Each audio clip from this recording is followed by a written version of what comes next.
현대인들은 떠오르는 많은 생각들 때문에 지극히 연약한 존재가 되어 수시로 상처받고 좌절합니다. 또한 세상이 내 기대와 같지 않을 때 실망하기도 합니다. 그러나 한 걸음 떨어지고 보면 그 모든 것은 내 머릿속에서 벌어진 일일 뿐이라는 사실을 알게 됩니다. 즉, 내가 틀릴 수도 있습니다는 명문대를 졸업하고 대기업 임원까지 되어 부와 명예를 얻었지만 모든 것을 포기하고 17년간 승려로 살았던 사람이 죽기 전에 남긴 삶의 지혜를 담고 있습니다. 오늘 영상에서는 이 책의 저자가 루게릭병을 선고받고 죽기 전에 남긴 3가지 삶의 법칙을 인생 후배들에게 직접 가르쳐주는 말투로 소개해드리겠습니다. 1. 내가 틀릴 수도 있다. 한 주지 스님이 20여 명의 승려를 앞에 두고 마법의 주문을 알려주겠다고 한 적이 있단다. 사실 모두 깜짝 놀랐어. 사원에서는 전통적으로 마법과 신비주의를 멀리하곤 했고 마법은 전혀 가치 있는 것이 아니라고 믿었기 때문이지.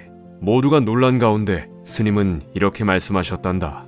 갈등에 싹이 트려고 할 때, 누군가와 맞서게 될 때 이 마법의 주문을 마음속으로 3번만 반복하세요. 어떤 언어로든 진심으로 3번만 되뇌고 나면 여러분의 근심과 걱정은 여름날 아침 풀밭에 맺힌 이슬처럼 사라질 것입니다. 이 말을 듣자 놀랐던 승려들은 모두 그 마법의 주문이 무엇일지 귀를 기울였지.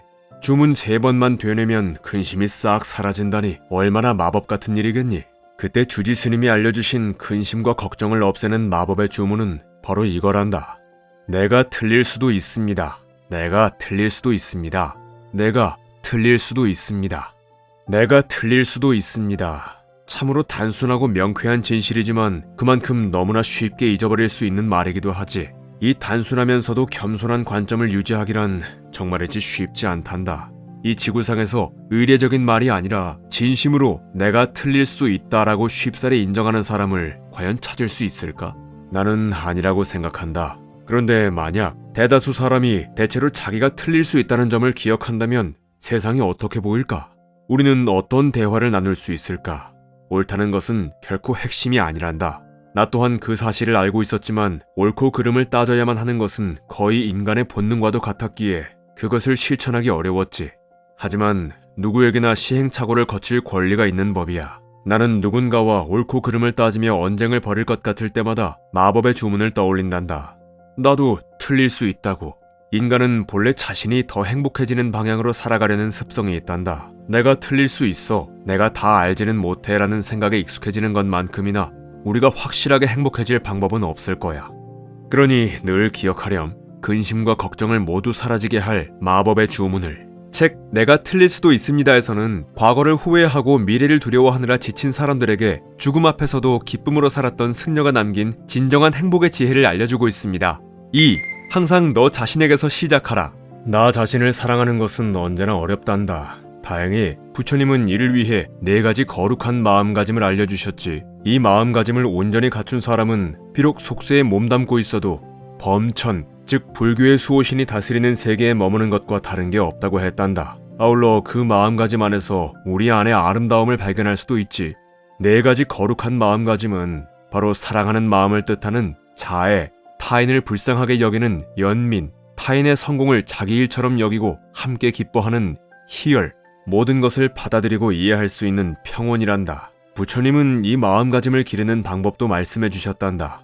항상 너 자신부터 시작해야 하느니라. 자기 자신에게 먼저 연민을 베풀 수 없다면 다른 사람을 향한 연민은 더욱더 부족하고 취약하겠지. 사랑을 키우려면 애정의 방향을 자신에게 돌릴 수 있어야 한단다. 안타깝게도 많은 사람이 그 점을 간과하여 정작 자기 자신을 돌보지 않고 살아가지. 오히려 스스로 비판하고 질책하며 자신에게 가혹하게 대하기도 하고 자기 자신도 연민의 대상임을 깨닫지 못하는 거야. 특히 기분이 안 좋을 때는 더더욱 그렇단다. 그런 식의 질책은 전혀 도움이 안 돼.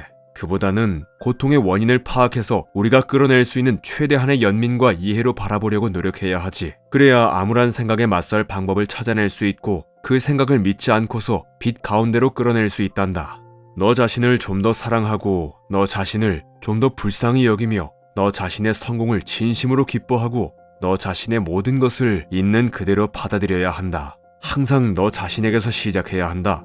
너 자신을 너그럽고 관대하게 바라볼 수 있다면 자연스레 주변 사람들에게도 똑같은 방식으로 대할 수 있을 거야.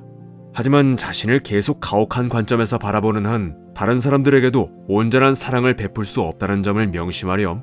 우리가 태어나서 죽을 때까지 맺는 온갖 관계 중에서 단 하나만 진정으로 평생 이어진단다. 그건 바로 자신과 맺는 관계야. 그 관계가 연민과 온정으로 이루어진 사소한 실수는 용서하고 또 털어버릴 수 있는 관계라면 자기 자신을 다정하고 온화한 시선으로 바라보고 단점에 대해 웃어버릴 수 있다면 어떨까? 그렇게만 된다면 세상은 조금 더 멋지고 좋은 곳이 될 거라 믿는다.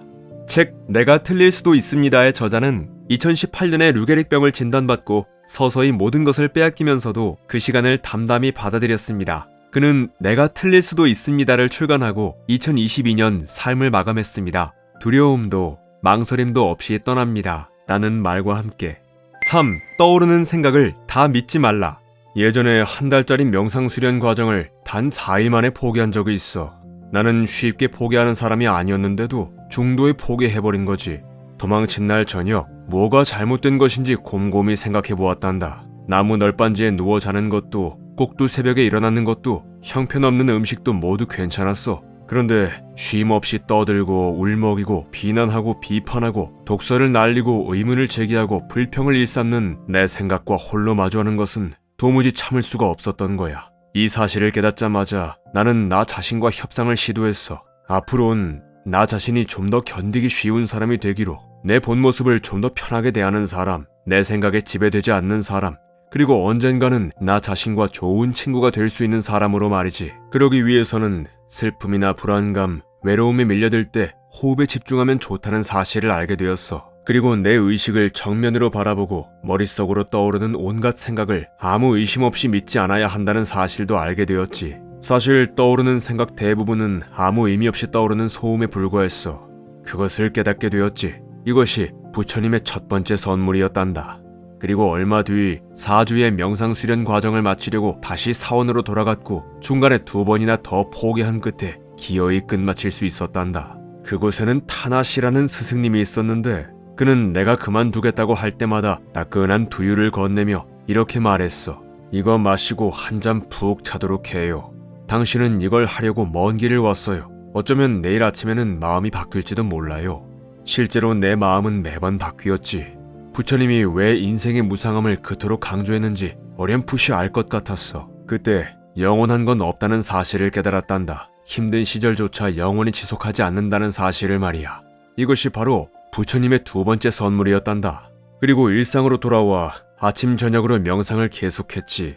마침내 내면 세계를 여는 열쇠를 받아든 것만 같았어. 내 안에 무엇이 들었는지 서서히 느끼기 시작했고 받아들이기 어려웠던 일들을 직면할 때마다 마음속 벽이 조금씩 허물어졌단다. 여기저기 흩뿌려진 관심을 거둬들이고 선택한 곳으로 주의를 쏠리게 하는 것. 진정한 고통 앞에서 내가 할 수 있는 최선은 이것뿐이라는 사실을 깨달았단다. 이것이 부처님이 준 3번째 선물이었단다.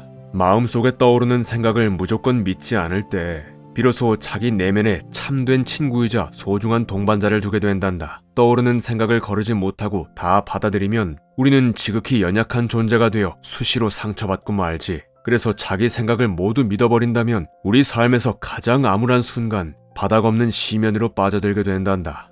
우리는 생각을 선택할 수 없어. 그 생각이 어떤 양상을 취할지 통제할 수도 없지. 다만 마음속에 불쑥 떠오르는 생각을 믿을지 말지는 선택할 수 있단다. 날씨 좋은 한낮 바닷가 근처에서 이 책의 저자인 승려 비욘이 사랑하는 이들에게 둘러싸여 바다를 바라보고 있었습니다. 비욘은 죽음을 두려워하지 않았습니다. 가여운 몸이 병마와 싸워주어서 고맙고 기나긴 싸움이 드디어 끝나는 것이라며 오히려 담대하게 죽음을 받아들였습니다. 그리고 햇볕처럼 따뜻했던 이 세상 사람들에게 온 마음으로 감사했다는 말을 남기며 그는 조용히 평화롭게 잠들었습니다. 두려움도 망설임도 없이. 혼자 있을 때면 늘 알 수 없는 불안과 마음의 허기에 시달리시나요? 수십 년 수행해도 완전히 평화롭고 고요한 마음을 얻을 수는 없습니다. 하지만 절망적이고 어두운 감정이 찾아올 때 그 감정을 믿지 않고 웃어넘기는 행복의 지혜는 얻을 수 있죠. 책 내가 틀릴 수도 있습니다는 저자가 대기업에 취업하여 성공 가도를 달리던 중 달래지지 않는 허무와 불안감을 해결하기 위해 승려가 된 후 17년간 수행에 구한 지혜를 담고 있습니다. 저자는 루게릭병을 진단받은 후에도 그 시간을 담담하게 받아들이면서 하루하루 행복함을 즐겼습니다. 그는 과거 승려로 17년간 살면서 마음속에 떠오르는 모든 생각과 감정에 사로잡히지 않을 힘을 얻었다고 합니다. 사람들이 자기 생각에 얽매이지 않고 좀 더 자유롭고 존엄한 삶을 살아가게 돕고자 하는 그의 가르침이라면 당신의 두려움을 날려버릴 수 있을 것입니다. 떠오르는 생각을 멈출 수는 없습니다. 다만 그 생각에서 조금 떨어져 응시해보세요. 그리고 기억하는 겁니다. 내가 틀릴 수도 있어 라고요.